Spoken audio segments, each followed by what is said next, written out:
aspiraciones. Entonces, una de las cosas que justamente vamos a conversar es acerca de qué es lo que queremos como sociedad, ¿no? Nuestra actitud familiar ha sido muy reactiva, ¿no? Entonces salimos en marcha, digamos, nos oponemos a los derechos sexuales y reproductivos, nos oponemos a la variedad de abortos, nos oponemos al delito contra la discriminación, nos oponemos, pero no hay una propuesta, no hay una actitud proactiva, es decir, esto es lo que queremos a largo plazo. Entonces eso, y cuando decimos nos oponemos y siempre estamos oponiéndonos a algo, es como que estuviéramos defendiendo lo que ya está, como si lo que ya tenemos fuera el reino de Dios. Como si lo que ya tenemos fuera lo correcto, lo justo, lo equitativo, lo saludable. Lo óptimo, ¿no? Y eso no es verdad. Entonces, pero es nuestra actitud, es nuestro mensaje. Entonces justamente reuniones como esta nos permiten comenzar a pensar en, bueno, sentémonos a pensar qué es lo que queremos. Ya sabemos qué es lo que no queremos. Bueno, pues tenemos que ver qué es lo que sí queremos. Y eso, y ahí sí hay una desorientación muy común en las iglesias, ¿no? De qué es lo que sí queremos y cómo queremos lograrlo, ¿no? Entonces, lo que vamos a comenzar ahora durante el día, en esos 3 espacios, nos va a servir para ir pensando en eso, ¿no? Como lo más difícil, lo que realmente es difícil de responder se queda para la tarde. Y se queda con él. Entonces, ¿qué tal? ¿Qué tal si empezamos así, con las preguntas de ustedes, inquietudes? No tienen que editarlas, no tienen que pasarlas en limpio, que salgan como están, sin censura. Bueno, quizá también recordarles de que, si ustedes ven este primer espacio, vamos a hablar de justicia, esperanza y sexualidad en la Biblia. El segundo espacio, después del Malta va a ser justicia, esperanza y sexualidad, pero violencia y placer en la pareja. Y dejamos para tratar del tema de la diversidad sexual. Yo pensé que no había comido en la tarde, por eso. No, mira, y está, y te ha puesto diversidad sexual. Así que esos temas, esos no, nada, no los planteen. Hay que respetar el horario. Es transversal, ¿no? Justo el devocional trataba ese tema, lo que estuve escuchando, ¿no? El tema de lo que decía yo, que no nos quedemos solo con el tema de sexualidad, sino hay un tema de justicia, ¿no? Claro. No sé si esto se constituye en una pregunta, porque yo se quedó como que tenía una pregunta. No, el tema para mí es porque el texto lo plantea desde la ira de Dios y no desde la gracia. Que Pablo, toda la explicación que hace de lo que está pasando, bueno, casi que ya con lo que estoy diciendo me estoy casi que respondiendo la inquietud que tengo, pero el planteamiento de su diálogo ahí es a partir de la ira de Dios. Y en Jesús, digamos que algo que sobresalta mayormente en los discursos de Pablo es la gracia de Dios sobre toda la humanidad. Entonces, con ese elemento. Y eso vinculado a cómo se percibe el pecado, ¿no es cierto? Como la ira de Dios está contra ese pecado, para ponerlo en el contexto del pasaje, ¿no? Pero también señalaste junto con eso que también te llamaba la atención el hecho de que el tema con el que se genera esa reflexión es el tema de la justicia. Sí. Y no es el tema de la sexualidad en sí mismo. Aparentemente parecieran que no tuvieran relación, sin embargo, ni solo habla de la sexualidad, ni solo habla de la justicia como tema. Entonces ahí está también todo un tema que tratar, ¿no? Sí, ellos estaban meditando sobre Romanos 1, entonces creo que podríamos empezar con eso, ¿qué tal?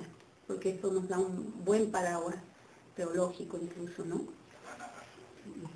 O quieres un grupo de preguntas. Bien, entonces mejor un grupo de preguntas y luego podemos... O comentarios, opiniones, no tiene que ser, digamos, de preguntas, puede Claro. ser alguna opinión que quieran dar, ¿no?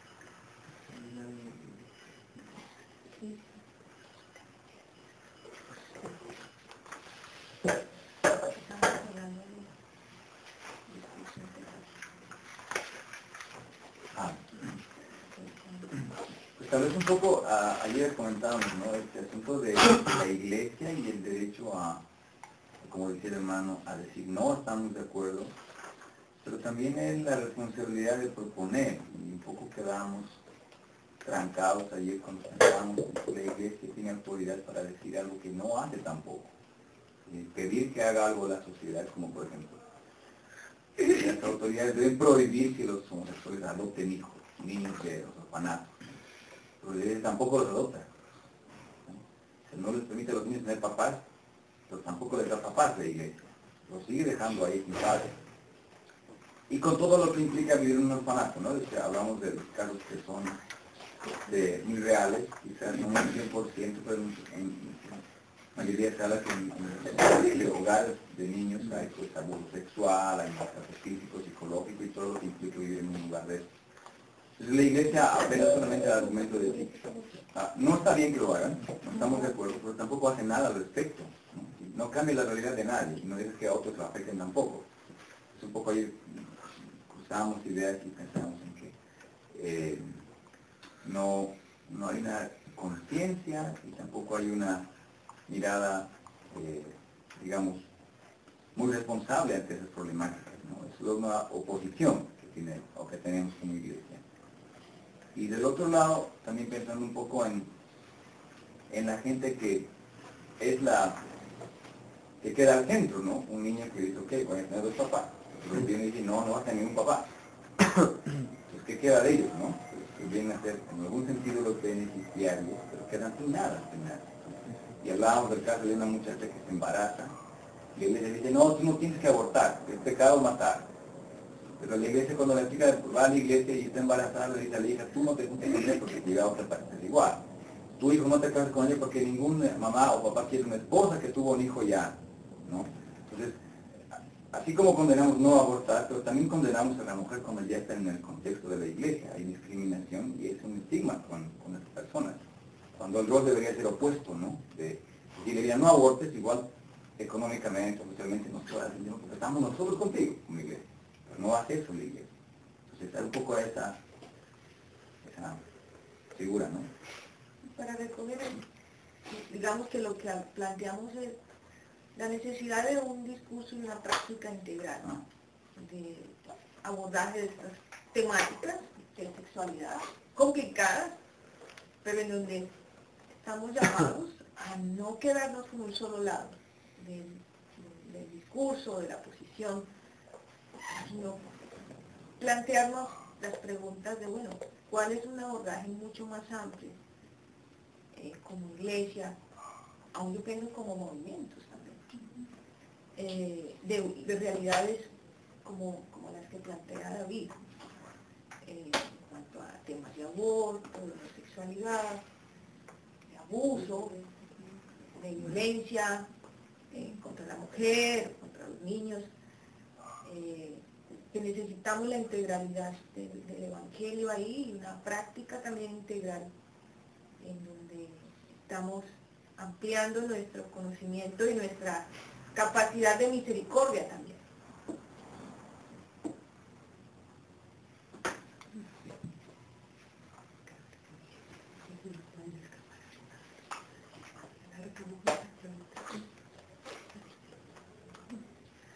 Sí, ¿no? Estamos viendo con Mauricio que para no perder la riqueza de las intervenciones, mejor vamos ya para que después entramos a otra ronda. Entonces, ¿quieres empezar tú? Gracias. Con relación a Romanos, bueno, muchos hablados sobre la condena a la homosexualidad, pero no solamente condena a la homosexualidad, sino hay toda una lista de pecados en el texto de los romanos, ¿no? También se habla de afeminados y de muchos pecados más de la vida cotidiana que si lo usamos literalmente, ninguno de ellos tendrá el reino de Dios, entonces que la mitad de nosotros nos quedaríamos también, porque hay muchos pecados como la avaricia, y uno diría, bueno, en mi iglesia, en la mitad no entra, no solamente termina en el tema de la homosexualidad, ¿no?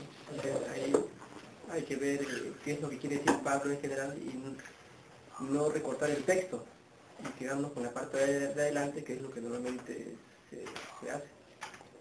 Por otro lado, no sé si sea perfeccionista o es por mi formación. Yo soy de Ciencias Bíblicas de VL, entonces yo no he realizado suficiente el texto como para dar una opinión detallada sobre Romanos.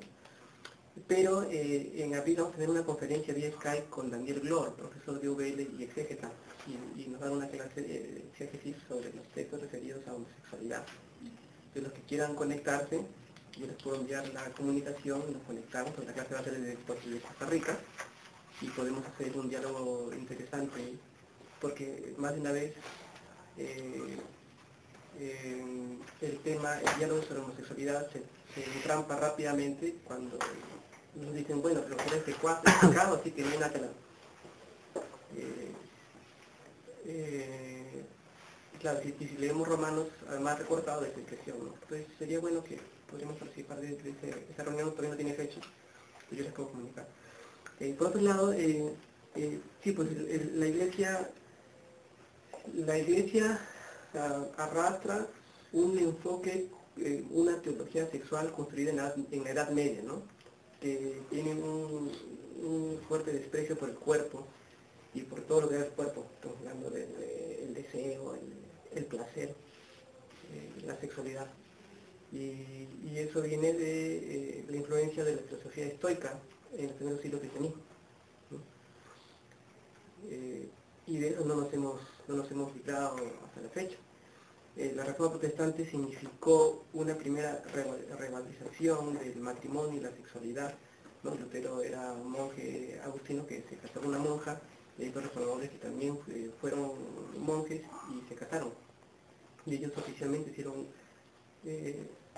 hablaron de matrimonio como vocación. Era la primera vez. Después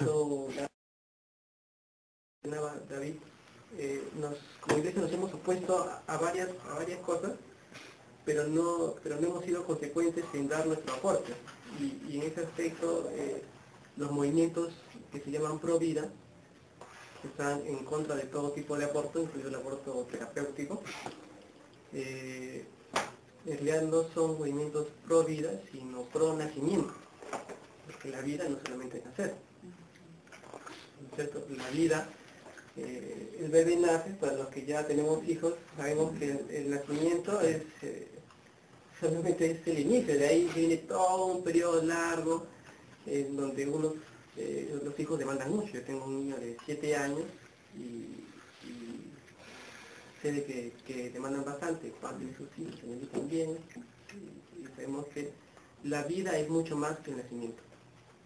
Y las iglesias se han comprometido más con el nacimiento que con la vida propiamente. Entonces ahí hay una pobreza de concepción de lo que es la vida, y por ahí nos agarran, pues, ¿no?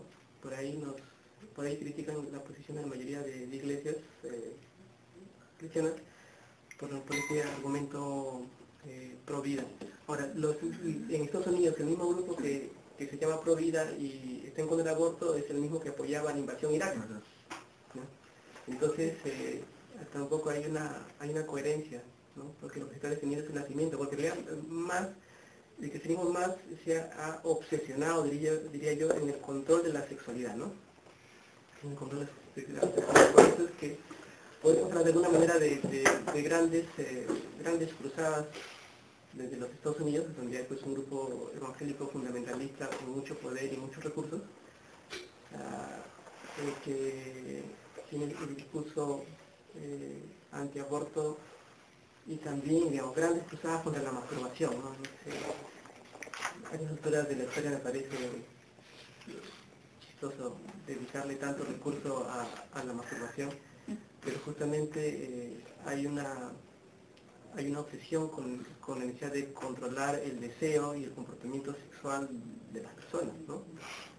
Entonces, y por eso es que también hay tanta discriminación a las chicas embarazadas. Esa es una lucha del Ministerio de Educación. He sido coordinador del programa de educación sexual del Ministerio de Educación acá en Perú, y era una lucha en la que no se podía avanzar mucho, de mantener a las adolescentes embarazadas en su aula en turno mañana o tarde, o sea, en educación básica regular. Porque normalmente los padres de familia exigen que el director la saque a la alumna embarazada con el argumento de que la manzana podrida va a podrir a las demás. Entonces estamos hablando de una concepción perversa de la sexualidad, del embarazo, y además que la culpable es la chica. No, porque no expulsan al chico del colegio, expulsan a la chica. Porque si la chica salió embarazada es porque ella lo ha permitido, ¿no es cierto? ¿No? En esa lógica en la que estamos desde Adán y Eva, diciendo que la mujer es la culpable si hay algún error, algún pecado sexual, la culpable es la mujer, ¿no? Porque ella lo hace o porque ella, por su falta de acción, ella lo provoca en el hombre, ¿no? Entonces, esa obsesión centenaria con el control de la sexualidad, ¿no? Sí, sí, en esta misma línea de reflexión y reconectándonos también con Romanos y con la inquietud planteada, y lo primero que quería compartirles es que me parece fundamental, esencial, que el marco desde el cual se hable de el pecado o los pecados sea el marco de la justicia. Porque ese marco nos libra de la distorsión en la comprensión de lo que es pecado, que es otro de los grandes problemas, no solo del pecado sexual, sino el pecado en general. Se ha distorsionado. Y yo obtuve una definición de una adolescente de 14 años de pecado que me llamó mucho la atención. Y pecado es decirle no a la vida. Entonces, cuando Dios condena el pecado, está condenando ese no a la vida. Me llamó la atención la definición de profunda teología. ¿Por qué? Porque es entender el sentido del pecado. Cuando Dios a algo le denomina pecado es porque Él está preservando la vida.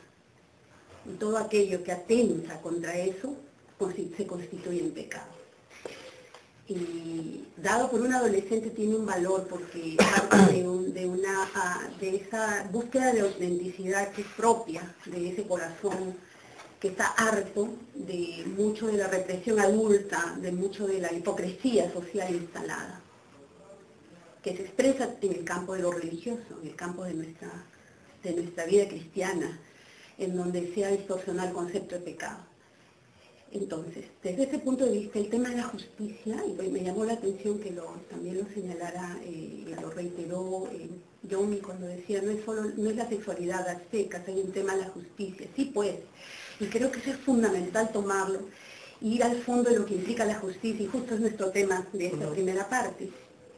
Y cuando descubrí ese marco de justicia para no solo entender, sino vivir la sexualidad, y como la sexualidad todas las dimensiones de la vida, ¿saben cuándo fue? Cuando, haciendo la hermenéutica de la historia de Ruth, salió el Goel enamorado.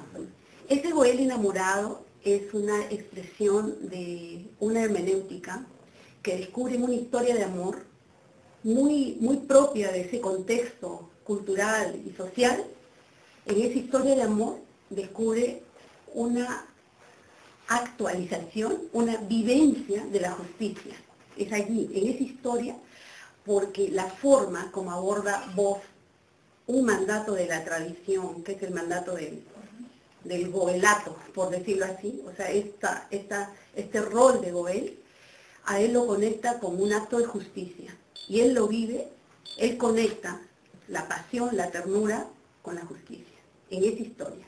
Y esa es una historia que genera la historia de la redención. Miren la fuerza de eso. Entonces, esa es la ruta para mí cuando empiezo a conectar que la sexualidad no es solamente un asunto de mi intimidad, lo es, y es un asunto también público, lo es, pero es un asunto que tiene que ver con mi condición de vivir o no la justicia. Y esto está tan ligado a algo que, mire, especialmente, y esto lo quiero reiterar, y porque ustedes son líderes y ustedes van a ser maestros, tendemos todavía a dicotomizar. Casi siempre estamos viendo o lo esto o lo otro. Y lo que cada vez voy comprendiendo más, que la Biblia tiene un mensaje muy holístico, ni siquiera solamente integral, sino holístico, quiere decir indivisible. Es decir, la ira no se puede entender sin la gracia, ni la gracia sin la ira. Eso, por ejemplo, es una traducción. Y creo que en eso habría un riesgo, en esa dicotomía también de ese tema. ¿Y por qué es importante cuando hablamos de la sexualidad? Porque esta separación de gracia sin ira nos lleva a una contemplación, a una contemporización y a una relativización, a un relativismo moral. Y solo ira, sin la gracia, nos lleva a una rigidez, a una intolerancia y a una inmisericordia. A la Inquisición. Por supuesto. Esa es la traducción, es la Inquisición como actitud y como acción. Porque a veces hablamos de la Inquisición católica y esa histórica y nos olvidamos de la evangélica. Y a veces hablamos de la Inquisición institucionalizada y nos olvidamos de la Inquisición como estilo y actitud. Porque siempre tendemos a mirar hacia allá, ¿no? La paja en el ojo ajeno y no vemos la viga en nuestro propio ojo. Entonces, a mí me parece que es fundamental y qué bueno haberlos escuchado en la página, aunque fue la parte final, meditando sobre este pasaje que si bien, sí, coincido con Mauricio, que obviamente estamos invitados a profundizar, a ser serios en nuestro acercamiento a la palabra y a todo texto. Y mucho más, si tenemos liderazgo, tenemos doble responsabilidad y una seriedad para las fuentes. Así que qué bien que tenemos esta opción. Pero también podemos ir adelantando nuestras reflexiones, nuestras consideraciones, usando el principio hermenéutico de lo que es mirar el mensaje global de la palabra también. Hay un mensaje global. Tenemos que reconceptualizar, resignificar pecado. Y por lo tanto, resignificar justificación. Porque la justificación es la estrategia de Dios para permitirnos ser y vivir la justicia. Ser justos y vivir la justicia y promoverla. Esa justificación que ha aislado el hecho de Cristo de lo que es la vida en la totalidad de sus dimensiones, esa es una espiritualización. Pero el hecho de Cristo, la justificación, lo abarca todo. Él ha venido a reconstruirlo todo. Y en ese todo está esta vivencia de la sexualidad. Entonces la pregunta que tendríamos que hacernos es, ¿qué significa la justicia? Y en ese ejercicio de la justicia es que emana la ira de Dios. Y esa ira de Dios también hay que entenderla, porque también la hemos distorsionado. Y la vemos a la luz de las matanzas del Antiguo Testamento, esa ira que simplemente extiende el látigo y nos hace acordar, a mí me hace acordar a esta escena del abogado del diablo. Hay una escena fabulosa en esa película en la que el diablo habla. ¿Y a quién le habla? Al que se supone que es su hijo. Y le dice unas cosas que yo creo que todos los que somos cristianos, y especialmente los que estamos en liderazgo, deberíamos detener la película en esa escena, porque es una escena donde el diablo está hablando. No, es fantástico, porque ¿qué le dice el diablo al que es su hijo y al que le está delegando toda una misión? Es un misio de también, misio diabolus. Él le dice, Dios nos ha creado con apetencias. Y cuando tenemos ganas, el muy imbécil nos castiga. Cuando Él mismo nos dio las ganas. Se supone que Él nos ha creado con ganas. Así, eso es lo que Él dice el diablo. Entonces, yo me quedo pensando con esa escena y digo, cuánto de la teología que hemos elaborado es exactamente esto que este diablo está diciendo. Estamos concibiendo un Dios que nos ha creado con apetencias y que cuando las sentimos y las queremos satisfacer, nos castiga, ¿no? Entonces, esto de la ira de Dios hay que sacarla de su distorsión. Tal como entiendo, para resumirlo, desde el Antiguo al Nuevo Testamento, y donde la cúspide de la revelación sobre la ira de Dios está en los profetas, lo que abomina a Dios, lo que Dios no tolera, es todo lo que atenta contra la vida. Y en ese sentido necesitamos la ira de Dios. En ese sentido la necesitamos. Y el hecho de mencionar la ira de Dios jamás va a ser desde el punto de vista bíblico sin la gracia de Dios, porque siempre están moviéndose como, es un eje con dos fuerzas. No es posible lo uno sin lo otro. O sea, Dios no va a ejecutar la ira de Él sin su gracia, pero tampoco su gracia sin su ira. Jamás lo va a hacer, porque si no sería contemplativa. Y Él no contempla, no tolera el mal. Y en esta sociedad es necesario asimilarlo y vivirlo, pero eso no es la intolerancia que nosotros hemos heredado. Eso para empezar. Y en el sentido de la falta de autoridad, que coincido también plenamente con lo que Mauricio ha dicho a la luz de lo que David comentaba, sí, pues que efectivamente nuestras salidas, aparte de ser antes, o sea, no a esto, como nos decía Mauricio, son salidas que no se hacen responsables de sus posturas. La Iglesia se ha acostumbrado a ser muy irresponsable también. Porque la postura que tenemos también es política. Política, quiero decir, tiene que ver con la vida de otros. Cada vez que una decisión mía tiene que ver con la vida de otro ser humano, yo ya estoy siendo político en eso que hago. Y la Iglesia, muy al contrario de lo que piensa, que no se mete en la política. No me meto en la política, es más política.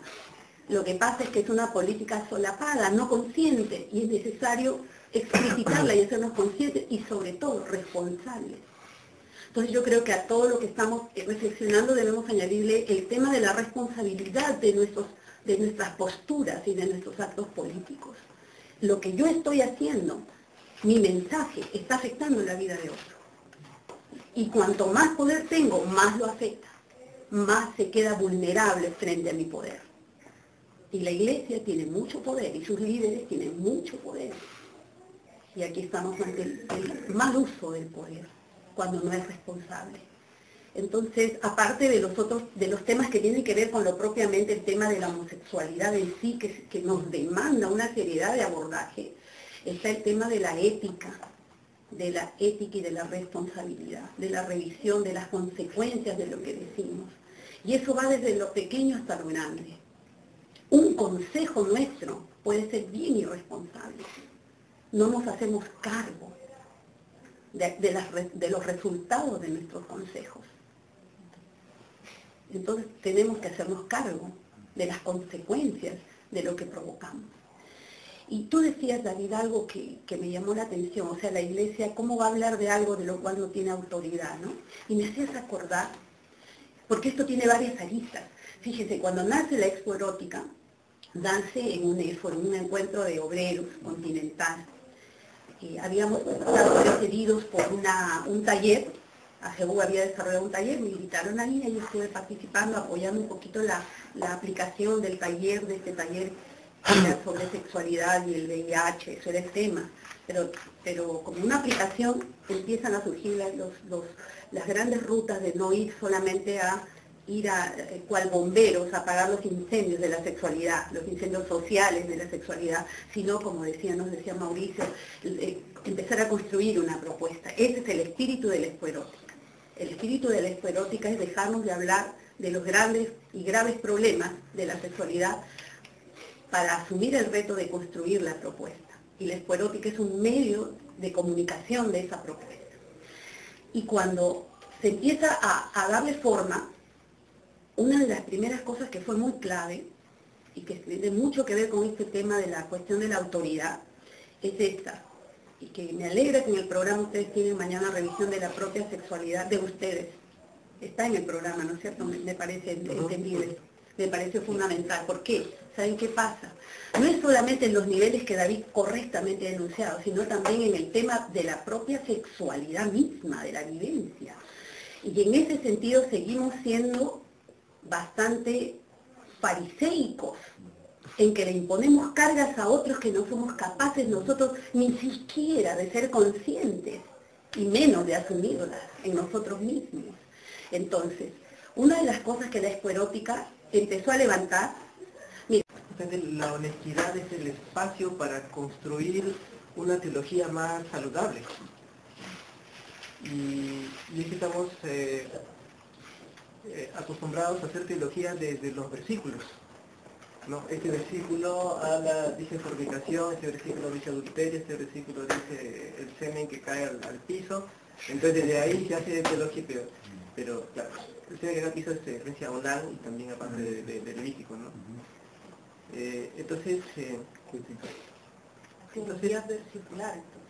es una teología, digámoslo así, versicular. Estamos acostumbrados a hacer este tipo de teología desde los versículos. Y cuando uno hace teología desde los versículos, al final uno lo que hace es justificar su ideología. No más. No es más, porque uno busca versículos que justifican la idea de uno y descarta el resto. ¿No? Por esa división de iglesias.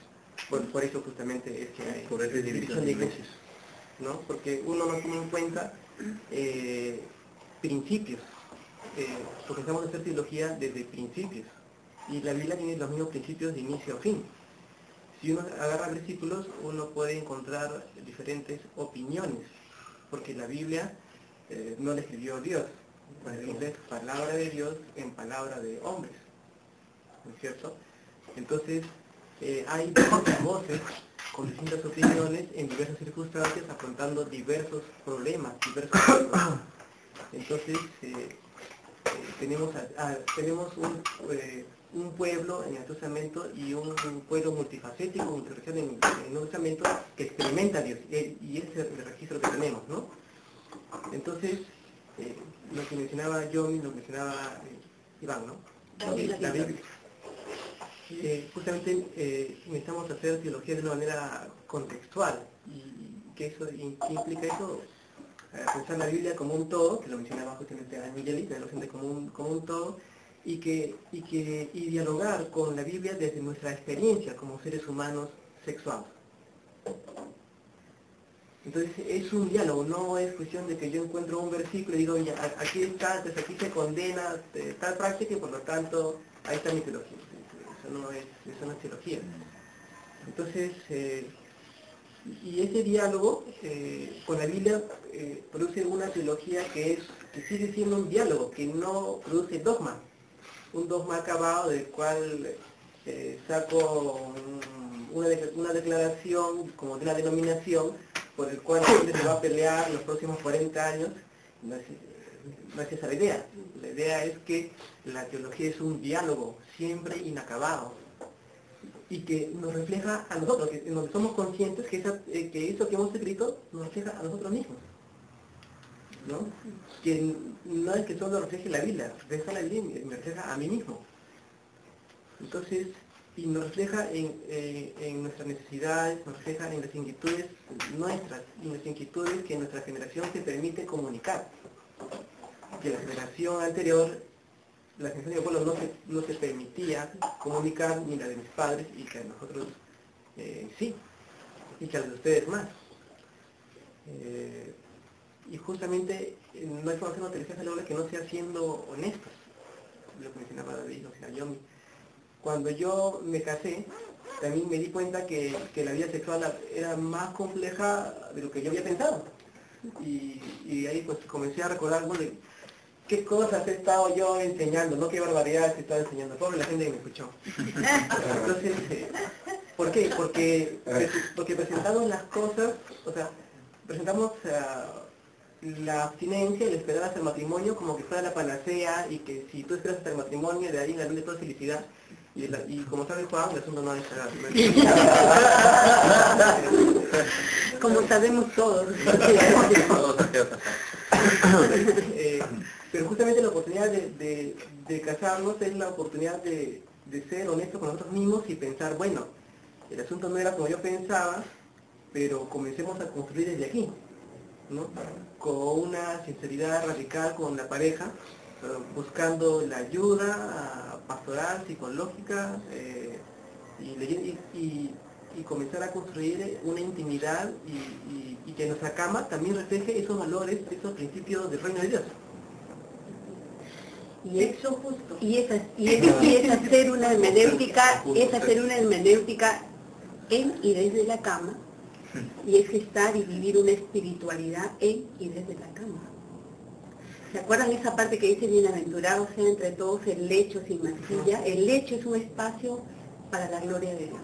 Es un lecho sexual, ¿ah? Es el lecho del hadak, que es esa relación sexual que se traduce como conocerse íntimamente.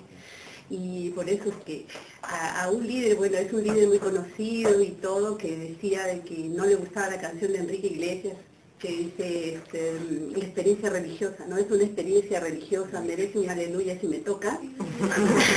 Entonces esta persona decía, es un líder que se decía, no, esto no está bien, porque el único aleluya se debe dar en el contexto de un culto, ¿no? ¿Qué teología la de Enrique Iglesias? Y eso se acerca más a es la comprensión bíblica, porque es de tal envergadura que ese toque, que esa experiencia sexual sublime, deliciosa, llega a ser un punto, llega a ser la posibilidad de generar un aleluya, así de grande y así de fuerte, así de holístico.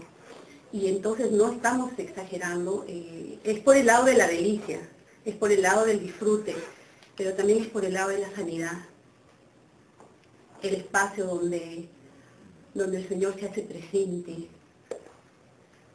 ¿Qué cosas pueden surgir de ahí? Esto lo que dijo Alex, ¿no? Que no se imagina a ciertas personas, vamos a quitarle el nombre propio pero hay algunos que no serían imaginados en eso, y en realidad, y esto me hace pensar, conocer un poco la reflexión que ha creado un colombianísimo Restrepo sobre la ternura, el derecho a la ternura, y él dice en uno de sus capítulos, Luis Carlos Restrepo, ¿no? En uno de sus capítulos dice lo siguiente, muchos de los problemas en nuestros países, de las políticas del gobierno, es porque tenemos políticos que no están siendo acariciados sexualmente. Miren, miren esta cosa tan fuerte, ¿no? Y muchas de las teologías que se producen es porque hay toda una falta de caricia en la vida íntima. Entonces por eso digo, yo no estoy refiriéndome a un teólogo en particular, no, sino eso me lleva a esa reflexión. Y con esto termino esta partecita en que me acuerdo de un comentario que hicieron unos chicos en mi iglesia local, que el pastor estaba dando pues su pastoral, ¿no?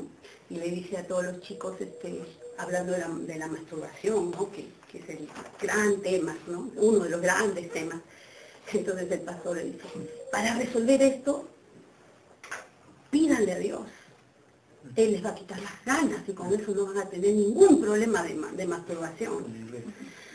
El Señor es tan poderoso, porque es muy pentecostal, por supuesto, ¿no? Tan poderoso, Él tiene poder para quitarnos las ganas y no tener ese problema de la masturbación. ¿Y saben qué decían los chicos? Decían, con razón, la esposa es tan rabiosa. La esposa del pastor. Y eso de verdad es chistoso, pero es a la vez doloroso. Pobre esposa.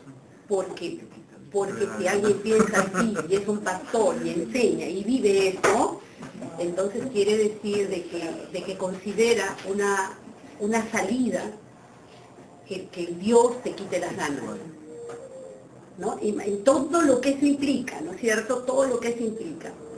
Entonces, creo que estamos tratando varias cosas con esto, pero vamos, seguimos en la conversación ahí.